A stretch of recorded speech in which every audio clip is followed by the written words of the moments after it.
Bagi anak-anakku kelas 8, bagaimana kabarnya?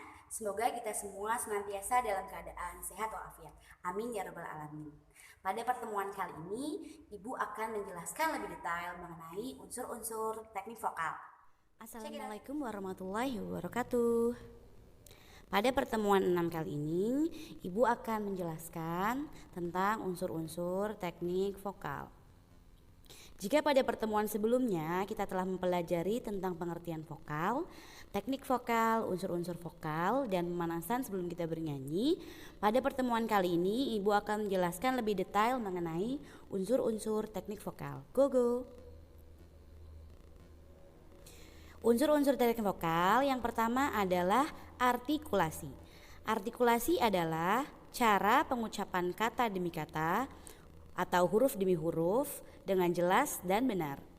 Faktor yang perlu diperhatikan untuk mendapatkan artikulasi yang baik antara lain adalah yang pertama, sikap badan yang baik dan benar dalam bernyanyi, yaitu tegak tetapi rileks. Yang kedua, posisi mulut yang baik dan benar pada waktu bernyanyi. Yang ketiga, latihan vokalisis. Yang keempat, teknik pembentukan bunyi vokal.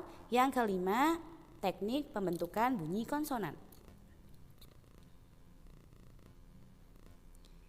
Yang kedua ada pernafasan. Pernafasan adalah usaha untuk menghirup udara sebanyak-banyaknya untuk kemudian disimpan dan dikeluarkan sedikit demi sedikit sesuai dengan keperluan.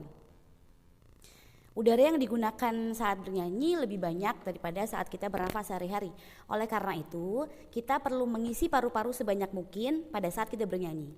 Teknik pernafasan dibagi menjadi 3 bagian, yaitu teknik pernafasan dada, yang kedua teknik pernafasan perut, dan yang ketiga adalah teknik pernafasan diafragma. Baiklah, untuk teknik pernafasan yang pertama ada teknik pernafasan dada, yaitu pernafasan yang menggunakan rongga dada dalam menampung oksigen dengan cara mengembang kempiskan paru-paru.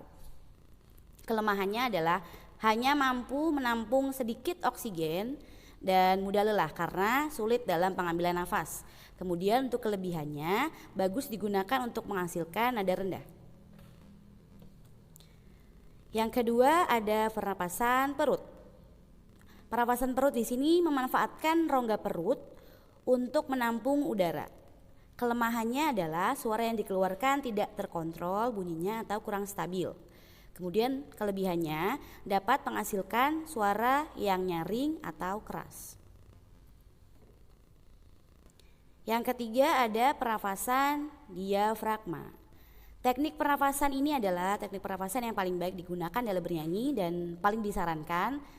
Untuk pernapasan diafragma, kita akan menggunakan 2 rongga utama untuk menyimpan udara, yaitu rongga dada dan rongga perut. Kedua rongga tersebut nantinya diatur oleh rongga diafragma yang merupakan sekat antara rongga dada dan rongga perut. Kelebihan dari pernapasan diafragma adalah jauh lebih optimal dibandingkan dengan 2 pernapasan sebelumnya, yaitu pernapasan dada dan perut. Dan suara yang dihasilkan lebih stabil dan tahan lama atau panjang. Baik, untuk unsur teknik vokal yang ketiga adalah phrasing. Phrasing pengertiannya adalah aturan pemenggalan kalimat yang baik dan benar sehingga mudah dimengerti dan sesuai dengan kaidah yang berlaku. Untuk mendapatkan phrasing yang baik, seorang penyanyi harus memahami arti sebuah kalimat, memahami tujuan atau pesan sebuah lagu, serta memahami bahwa susunan nada dan syair lagu adalah satu kesatuan yang utuh. Dalam menyanyikan kalimat lagu secara utuh, tidaklah sederhana dengan hanya membaca kalimat, karena di samping harus memahami kalimat yang diucapkan dengan sejelas mungkin, seorang penyanyi juga harus memahami tanda-tanda dinamika, tekanan nada, susunan nada, dan lain-lain yang harus dikerjakan bersamaan dengan pemenggalan kalimat. Yang keempat ada sikap badan. Sikap badan di sini adalah posisi badan ketika seorang sedang bernyanyi, bisa dengan duduk atau berdiri. Yang terpenting, saluran pernapasan tidak terganggu. Sikap badan sangat mempengaruhi produksi suara seorang saat menyanyi, baik solo maupun penyanyi kelompok atau grup. Sikap tubuh pada saat bernyanyi yang baik dan benar adalah Yang pertama, pada saat kita bernyanyi pada sikap duduk, yang pertama posisi duduk harus tegak, rileks, dan dada ke depan. Kemudian yang kedua, posisi kedua kaki di depan dan menempel pada lantai. Yang ketiga, busungkan dada agar tulang rusuk berkembang dan rongga dada bertambah besar. Yang kedua, pada saat kita bernyanyi pada sikap berdiri, yang pertama adalah posisi kedua kaki harus siap menjadi tumpuan saat berdiri. Rilekskan badan dan jangan tegang karena dapat mempengaruhi produksi suara. Yang kedua, posisi kedua bahu datar dan busungkan dada agak ke depan agar suara yang keluar lebih maksimal dan rilekskan kedua lengan. Yang ketiga, renggangkan kedua kaki dengan santai, lalu salah satu kaki agak sedikit maju ke depan. Yang keempat adalah kedua lutut harus rileks dan mudah digerakkan. Yang kelima adalah resonansi. Resonansi itu adalah usaha untuk memperindah suara dengan memfungsikan rongga-rongga udara yang ikut bervibrasi atau bergetar di sekitar mulut dan tenggorokan. Kualitas dan kuantitas suara hasil penguatan resonansi akan membedakan warna suara salah satu instrumen dengan instrumen lainnya.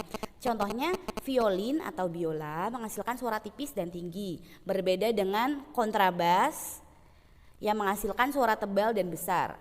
Warna suara dari kedua instrumen jelas berbeda dengan secara fisik ya, karena keduanya memiliki ruang resonansi yang berbeda jauh. Demikian pula pada setiap manusia.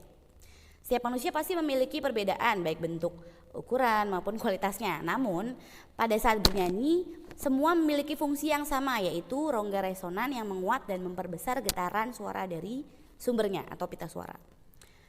Jadi terdapat 3 rongga resonansi pada manusia. Yang pertama adalah resonansi atas atau nasal cavities atau langit-langit keras, yaitu semua rongga di atas mulut dan tenggorokan pada kepala manusia.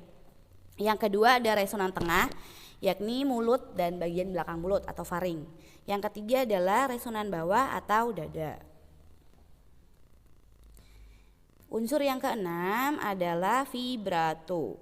Vibrato adalah usaha untuk memperindah sebuah lagu dengan cara memberi gelombang atau suara yang bergetar teratur. Biasanya diterapkan di akhir sebuah syair lagu.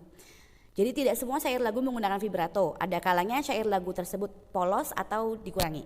Vibrato yang berlebihan justru dapat mengubah nada dan vokal, sedangkan vibrasi yang dibuat-buat dapat memberi kesan seperti kedinginan. Unsur yang ketujuh adalah improvisasi. Improvisasi di sini adalah sebuah usaha untuk memperindah lagu dengan merubah sebagian melodi lagu secara profesional tanpa merubah melodi pokoknya. Nah, beberapa penyanyi sering membuat variasi pada lagu yang dibawakan secara spontanitas tanpa persiapan terlebih dahulu. Hal ini dinamakan improvisasi vokal. Adapun syair lagu yang dibawakan tidak berubah meskipun lagu telah diimprovisasi. Yang berubah hanyalah panjang pendeknya nilai not dan aksen setiap suku kata. Yang kedelapan adalah intonasi. Intonasi di sini adalah tinggi rendahnya suatu nada yang harus dijangkau secara tepat. Ketepatan intonasi dalam setiap lagu merupakan dambaan setiap penyanyi. Untuk menguasai intonasi yang tepat, terdapat beberapa hal yang perlu diperhatikan.